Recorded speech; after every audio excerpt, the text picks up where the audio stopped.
Primeiro convidado dessa noite, aqui no programa Volume, é o criador do riff de guitarra mais conhecido do rock gaúcho.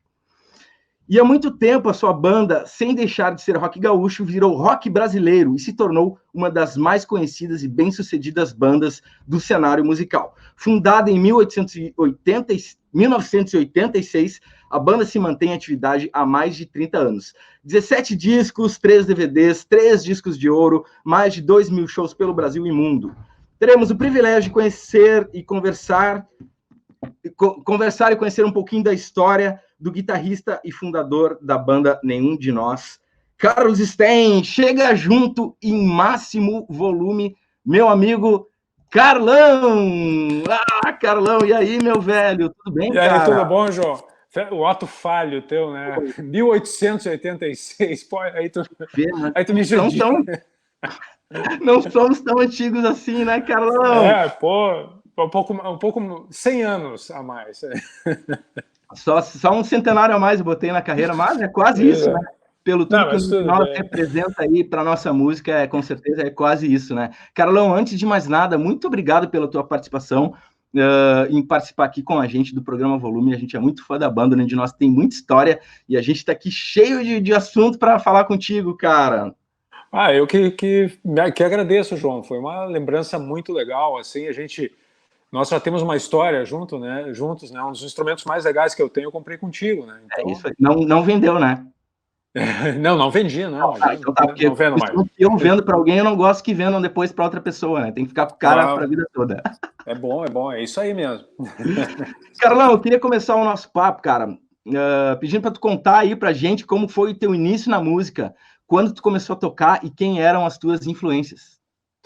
Bom, eu comecei há um bocado de tempo atrás, assim. Eu tenho um irmão mais velho que ele era, digamos assim, foi ele que me apresentou esse negócio de tocar, assim, porque ele começou a tocar violão, ganhou um violão e começou a tocar, e eu comecei a me interessar pela história. Ele começou a fazer aulas de violão clássico e eu comecei a tentar aprender também. Aprendi em casa, aquele cai-cai balão, aquela história toda, e logo cansei das aulas. Isso aí eu devia estar com entre 9 e 10 anos de idade, assim, eu comecei bem cedo.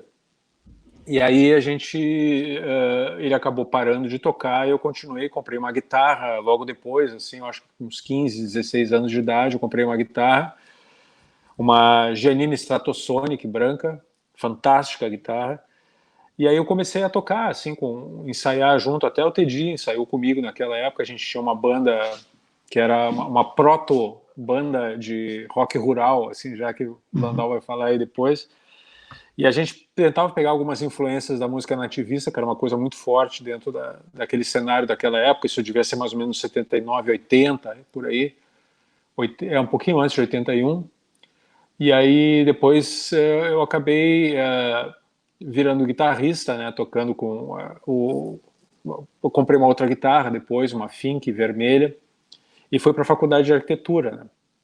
Na faculdade de arquitetura eu conheci o pessoal dos Engenheiros do Havaí, a gente formou a banda na época, eu cheguei a fazer 2 shows com eles, e aí logo depois acabei saindo da banda e não muito tempo depois eu entrei no Nenhum de Nós, isso já era 86, né, quando a gente começou a tocar. Foi mais ou menos assim que eu comecei a tocar. As minhas influências lá no começo, quando eu comecei a ouvir música, eu ouvia muitas coisas que o pai e a mãe tinham em casa, né? Então não eram coisas assim, até certo ponto inspiradoras. Eles gostavam muito do Roberto Carlos, aquela primeira fase do Roberto Carlos era muito interessante mesmo, mas eu não sabia direito disso. Mas era uma época que os Beatles ainda existiam, né? Então a gente ouvia Beatles, quer dizer, os discos dos Beatles continuavam chegando no Brasil, isso na década de 70, né? E a gente ouvia Beatles em casa, assim, eu e meu irmão. E foi uma grande influência no começo, mas mais adiante eu comecei a ouvir essas coisas de metal, assim, de Purple. Não era metal, era rock and roll mesmo, né? Rock progressivo, Jethro, essa história toda. E isso aí me fez acreditar em algum momento, assim, que para o cara ser guitarrista e tocar numa banda de rock, o cara tinha que ser um virtuoso, né? Então, aí eu comecei a pensar, realmente, talvez eu não conseguisse chegar naquele patamar. Mas aí no final da década de 70 começou a surgir o punk, né? E aí eu vi que o rock era muito mais uma ideia, né? Que a gente tinha que desenvolver e uma forma de expressão a música, né? E eu ouvia bastante Pistols na época, The Clash, que também foram grandes influências para mim, e eram artistas que inclusive nos primeiros ensaios do Nenhum de Nós, principalmente The Clash, a gente tocava algumas músicas dele. A gente tocava The Clash também quando ensaiava com os Engenheiros. Mais tarde eu comecei a ouvir coisas pós-punk, assim, que posso dizer que a minha maior influência tenha sido os Smiths mesmo. O lance de guitarra do Johnny Marr é super inspirador para mim, assim, até hoje é uma referência que eu uso nos meus arranjos.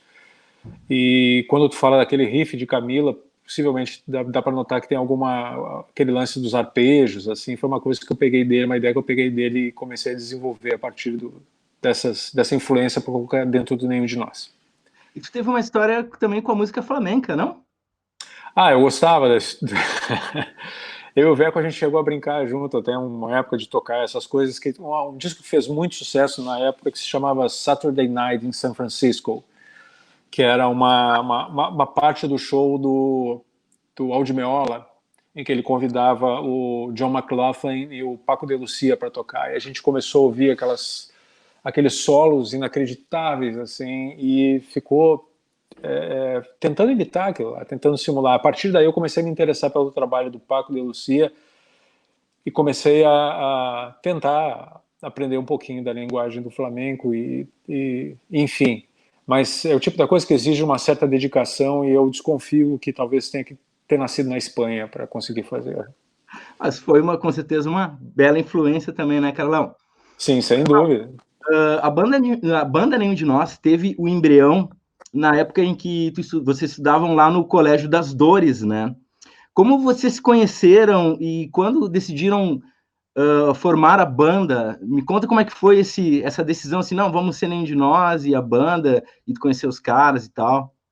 Não, eu fui colega do Tedi, do Sadi, lá um pouquinho mais antes até dessa foto, assim, a gente era colega de colégio, mas não foi no colégio que surgiu Nenhum de Nós. Nenhum de Nós. Não, a gente era colega e a gente tinha aquele negócio de ouvir música e trocar disco, essa história. Mas quando eu fui para a faculdade, eu comecei a tocar nos Engenheiros e acabei desistindo da banda e aí achei que não ia dar certo. E aí a gente quem sabe a gente começa a ensaiar e a gente começou a ensaiar. Eu já entrei na faculdade em 81, eles estavam fazendo engenharia na PUC, ambos, né? E eu fazia arquitetura ali na URGS. Mas vocês se conheciam desde a época do colégio, nas Dores? Sim, o Sadi eu conheço desde o primeiro ano primário, assim, é bastante tempo. E o Tedi desde a quinta série.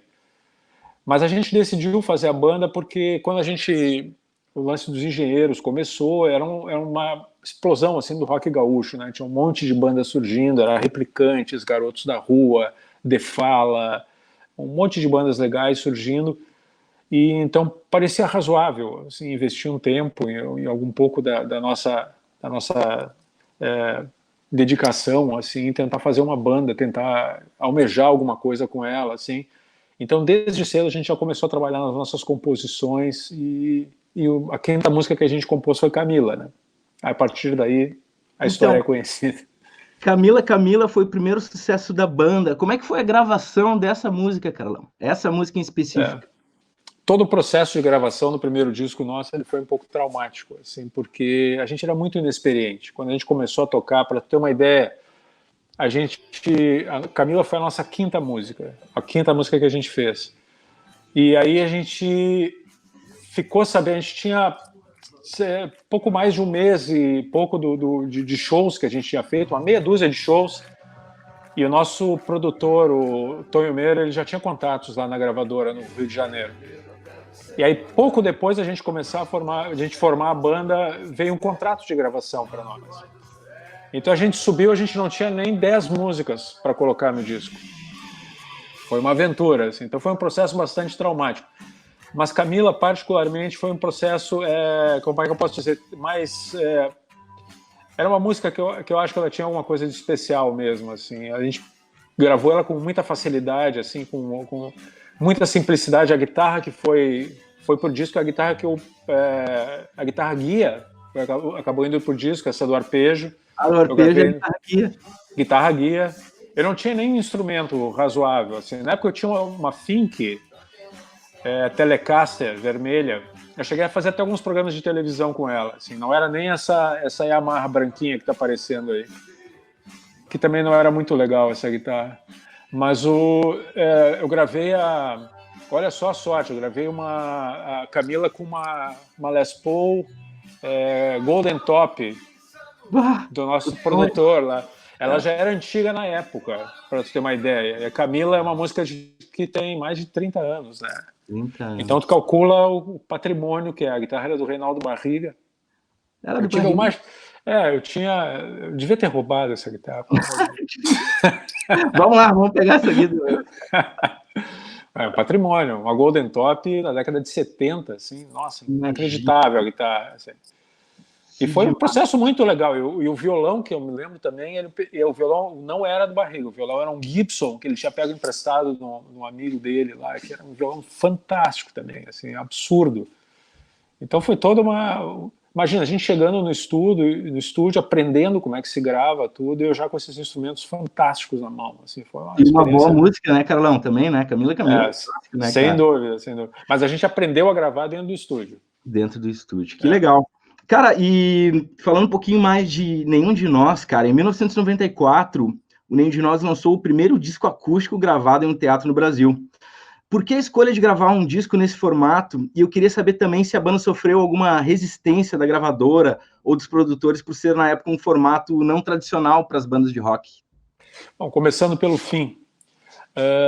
Não sofremos nenhuma resistência, porque a gente estava, na época, com uma gravadora que a gente estava no meio de um distrato. Então, para eles, foi um alívio a gente apresentar um produto para eles, os quais eles não teriam que investir praticamente nada, assim. Mas a ideia do acústico foi o seguinte: a gente estava uma época meio difícil para shows e tudo, então a gente pensou em fazer um show que ele fosse mais em conta, mais barato, assim. E a gente estava vendo na época, estava tendo os acústicos da MTV, e um acústico que nos inspirou muito foi o do R.E.M. Foi um dos primeiros acústicos, eles sentavam em vários banquinhos, todos os integrantes, o baterista tocando percussão, todos eles com assim, uma coisa bem precária, bem simples, assim, uma precariedade legal, assim, sonora. A gente achou que a gente podia aplicar aquilo ali para conseguir um formato um pouco mais viável para negociação, né, nos nossos shows. Mas aí, da nossa cabeça até o formato final, ele acabou sendo um formato até mais tão caro quanto um show normal, assim.